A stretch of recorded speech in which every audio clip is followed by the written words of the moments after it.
মুখ্যমন্ত্রী জল ধরো জল ভরো প্রকল্পের কথাকে বুড়ো আঙ্গুল দেখিয়ে অবৈধভাবে চলছে বিভিন্ন জায়গায় পুকুর ভরাট। সেই রকমই দক্ষিণ দমদম পৌরসভার 2 নম্বর ওয়ার্ডের 22 কাঠা জমির মধ্যে একটি 5.5 কাঠার পুকুর ছিল। সেই পুকুরটি অবৈধ নির্মাণকারী সংস্থা ভরাটের উদ্যোগ নেয়। 2 নম্বর ওয়ার্ডের কাউন্সিলর বিউটি হালদার এবং তার স্বামী বিপ্লব হালদারকে বিষয়টি অবগত করলেও তারা কোনো ব্যবস্থা নেননি। এলাকাবাসী একটি মাঠ পিটিশন করে এবং সেই মাঠ পিটিশন জমা করা হয় পৌরসভায়। পৌরসভার সঙ্গে সঙ্গে লোক পাঠানো হয় এবং সেই খবর দেওয়া হয় এলাকার বিধায়ক ব্রাত্য বোস এবং পৌরসভার চেয়ারপারসন কস্তুরী চৌধুরীর কাছে। সঙ্গে সঙ্গে তারা ব্যবস্থা নেন।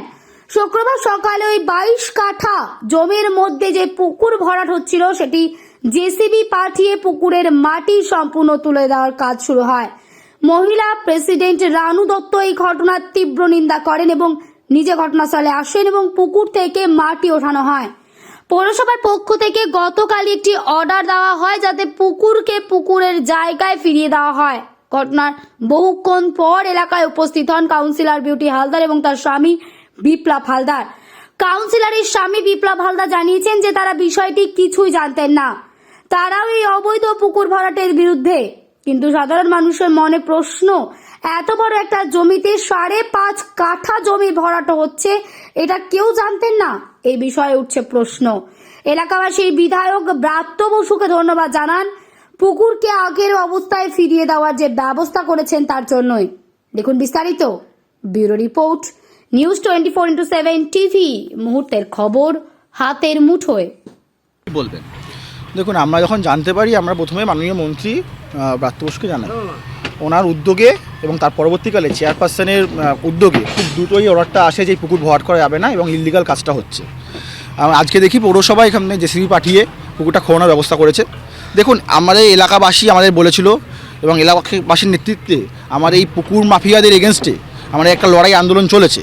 সেই আন্দোলনের ফলস্বরূপ আজ পুকুরটা খোঁড়া হচ্ছে এবং 2 নম্বর ওয়ার্ডে বেশ কিছু পুকুর মাফিয়াদের কারবার চালু হয়েছে। এই পুকুর মাফিয়াদের বিরুদ্ধে এলাকাবাসীকে সঙ্গে নিয়ে যেখানে যেখানে পুকুর ভরাট হবে আগামী দিনে আমরা লড়াই করব। এই আন্দোলন চলবে, যতদূর যেতে হয় যাবো। যাতে যদি রাস্তা অবরোধ করে আটকাতে হয় বা অন্য কোনো উপায় আটকাতে হয় আমরা আছি, আমরা এই আন্দোলন চালিয়ে যাব। ওই ওয়ার্ডে কোনো পুকুর ভরাট করা যাবে না। এই ওয়ার্ডে শুধু এইটাই নয়, বেশ কিছু পুকুর এখন পর্যন্ত ভরাট আমি শুনেছি, আমার কাছে আন্দোলনটা করবে, আমার কাছে খবর এসছে, আমরা শুনেছি এটা। এখানে আমাদের সবাই আছে, নেতৃত্বরা আছে।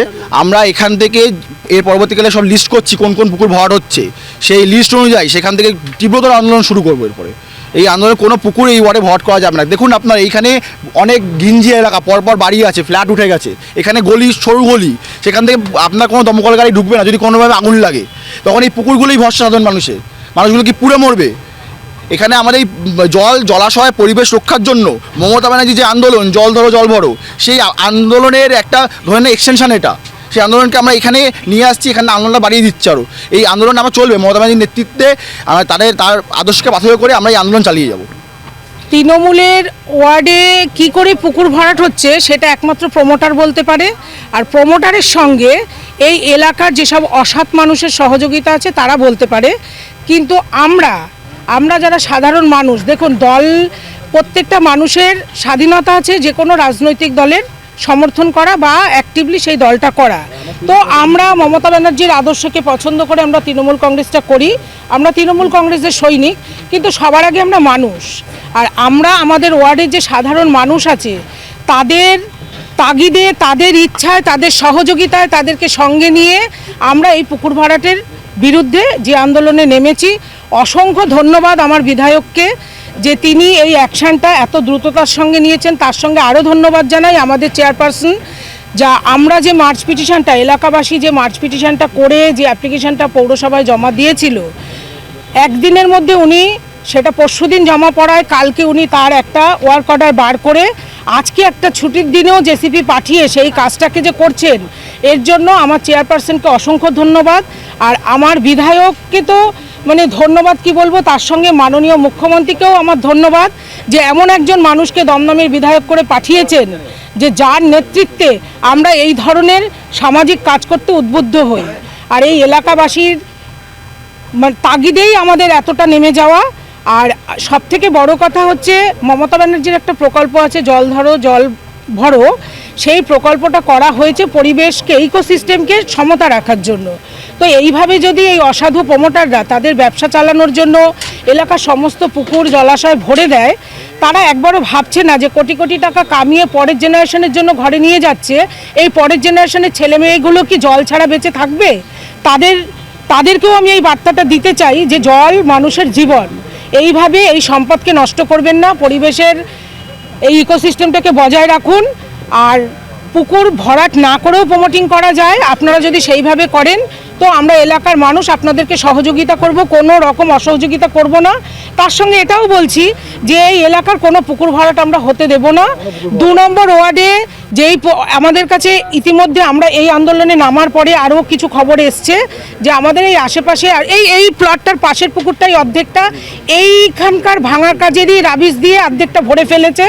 আপনি দেখবেন যে সেটাও আমরা 2-1 দিনের মধ্যে খুঁড়ে দেবো, হয়তো আজকেও দিতে পারি। আমরা কোনো জলাশয় ভরাট হতে দিচ্ছি না। না, আপনি এইভাবে শুধু তৃণমূল, বিজেপি, সিপিএম, কংগ্রেস এইভাবে বলবেন না। তার কারণ হচ্ছে এলাকায় কিছু সুবিধাবাদী মানুষ থাকে যে যখন যেই দলে যাওয়া মানে কিছু পয়সা ইনকাম করা যায় তখন সেই দলের চাদরটা গায়ে দিয়ে নেয়। তারা কিন্তু যখন যেই দলই সরকারে থাকুক না কেন তারা শুধু সুবিধাটা ভোগ করার জন্যই সেই দলটা করে। আমি অন্তত ব্যক্তিগত আমার মতামত, তাদের আমি আমার দলের সৈনিক মনে করি না। যদি আমার দলের চাদর গায়ে দিয়ে কেউ এই অসাধু কাজের সঙ্গে জড়িত থাকে, আমি তাকে আমার দলের কর্মী মনে করি না। কারণ আমরা তৃণমূল কংগ্রেসের প্রত্যেকটা কর্মী মমতা ব্যানার্জির আদর্শকে পাথেয় করেই আমরা আমাদের পথ চলা। সেই জায়গায় মমতা ব্যানার্জির প্রকল্পের বিরুদ্ধে যারা কাজ করে তারা কখনোই তৃণমূল কংগ্রেসের কর্মী হতে পারে না। তা আপনি তাদেরকে অসাধু মানুষ মনে করবেন, তাদের সুবিধাভোগী মানুষ মনে করবেন। দেখুন, সেই ক্ষেত্রে আমি বলবো যে প্রমোটার অসাধু হয়ে এসব যদি করিয়ে থাকে, আমাদের যে বোর্ড আছে পৌরপ্রধান, সে হয়তো ঠিকমতো সেইভাবে খবর পাননি। এগুলো অফিসিয়ালি ব্যাপার, কিভাবে উনি এই স্যাংশনটা করেছেন। হ্যাঁ, আমরা এখন যখন অনেক ভরাট হচ্ছে, এটা কেন হচ্ছে? হ্যাঁ, এই যে পুকুর মাফিয়ারা হয়তো অনেক স্ট্রং হয়ে উঠেছে, কিন্তু যখন এলাকাবাসীর এত বিপুল সাড়া আমরা পেয়েছি, আমরা কোনো পুকুর মাফিয়াকে এই কাজ করতে আর দেব না আগামী দিনে। যারা তৃণমূলের চাদর গায়ে দিয়ে রয়েছে এমনটাই তিনি দাবি করলেন, তো তারা এই সমস্ত কাজের সাথে যুক্ত। আগামী দিনে আরও এরকম ধরনের কাজ হলে কি করবেন?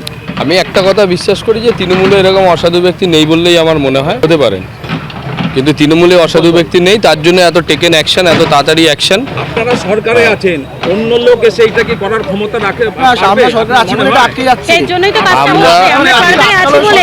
সেটা কি সম্ভব? আপনি কি মনে করেন সেটা সম্ভব? আমরা সরকারে আছি বলেই এত সুন্দর একটা মানে টেকেন অ্যাকশন এত কুইক নিয়েছেন। আমাদের যে 24 ঘন্টার মধ্যে মাননীয় ব্রাত্য বসু, মাননীয় অধ্যাপক ব্রাত্য বসু মহাশয়, এবং তার চেয়ারপারসন কস্তুরী চৌধুরী, তাদের মারফতে এত সুন্দর মানে এত তাড়াতাড়ি আমরা যে করতে পারবো এলাকাবাসীরা, এটা আমরা ভাবতে পারি। পাশাপাশি এটা ছন্ন ছাড়ারও একটা অবদান রয়েছে। শেষ কথা একটা জিজ্ঞেস করি, সেটা হচ্ছে যে এই এত বড় একটা আন্দোলন গড়ে তুললেন এবং এত প্রম্পট অ্যাকশন হলো, এটার জন্য কাকে ধন্যবাদ দেবেন?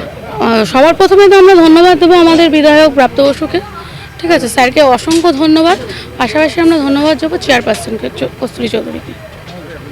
আগামী দিনে আরও যদি পুকুর ভরাট হয় সেই ক্ষেত্রে রুখে দাঁড়াবো, এরকম ভাবেই রুখে দাঁড়াবো, সবাই একজোট হয়ে কাজ করব, আমরা আন্দোলন করব, যতদূর যেতে হয় আমরা ততদূর যাব।